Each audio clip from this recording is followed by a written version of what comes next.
নমস্কার। আজকে একটা খুব দারুণ জিনিস বলবো। এটা অনেকেই জানেন না। হ্যাঁ, খুব কম মানুষই এই জিনিসটা জানেন।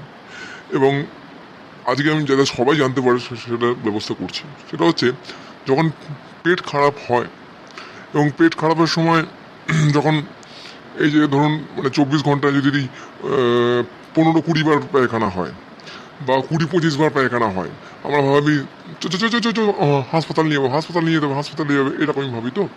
ঠিক আছে, কিন্তু আমার মনে হয় হাসপাতাল নিয়ে যাওয়ার দরকার নেই।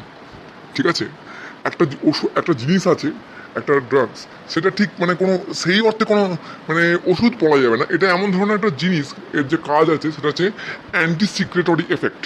অ্যান্টি সিক্রেটরি এফেক্ট মানে হচ্ছে শরীর থেকে কোন সিক্রেশন করতে বাধা দেয়, শরীর থেকে অতিরিক্ত সিক্রেশন হতে বাধা দেয়। এবং সেটা কি না, র্যাসিকাডোট্রিল, চলিত ভাষায় র্যাসিকাডোট্রিল, আর সাধু ভাষায় অ্যাসিটরফ্যান।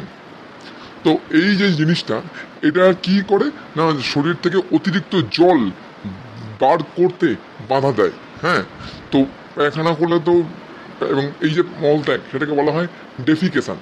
সেটার পাতলা পায়খানাই হোক বা নর্মাল পায়খানায় হোক, ভালো ইংরেজি থেকে এটাকে বলা হয় ডেফিকেশন। ওকে, তো বা স্টুলিংও বলে, যাই হোক।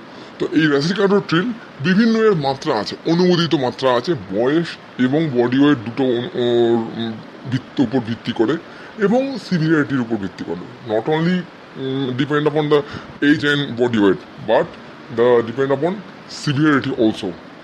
তো এরকম অনুমোদিত মাত্রা আছে, সেই বুঝে খাই দিতে হবে। এটা খাই দিলে পরেই জল কিন্তু অনেক কম বেরোবে।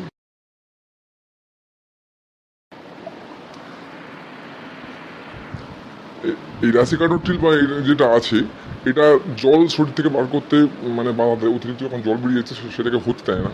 তো এটা খাওয়ালে কিন্তু এর অনেক ডোজ আছে। হ্যাঁ, 100 আছে, 500 আছে, 250 আছে, 200 আছে, 10 আছে, এরা বিভিন্ন সব ডোজ আছে। এবং এটা বাজারে ক্যাপসুল হিসাবে, ট্যাবলেট হিসাবে, ট্যাবলেট বা পিল তাই বলি হিসেবে, ক্যাপসুল বললাম, আর হচ্ছে পাউডার। হ্যাঁ, পাউডার হিসেবেও কিন্তু বাজারে বিক্রি হয়। ঠিক আছে, পাউডার এখানে স্যাচেটে থাকে। এবং কখনো কখনো কোনো কোনো অ্যান্টিব্যাকটেরিয়াল বা অ্যান্টিমাইক্রোবিয়াল, পেট খারাপ হলে যে মাইক্রোবিয়ালগুলো দেয়, যেমন যেমন অফ্লক্সাসিন, বা ওই একই গ্রুপের ওষুধ হচ্ছে নরফ্লক্সাসিন। হ্যাঁ, আচ্ছা, বা অন্য অন্য গ্রুপের হচ্ছে যেমন মেট্রোনিডাজোল, টিনিডাজোল, এরকম ওষুধের সাথেও কিন্তু মিশিয়ে দেওয়া থাকে র্যাসিকাডোট্রিল। ঠিক আছে, আবার অ্যালং 16ভাবেও পাওয়া যায়। তো এইটা খাই দিলে হাসপাতালে ভর্তি করতে হবে না। ঠিক আছে।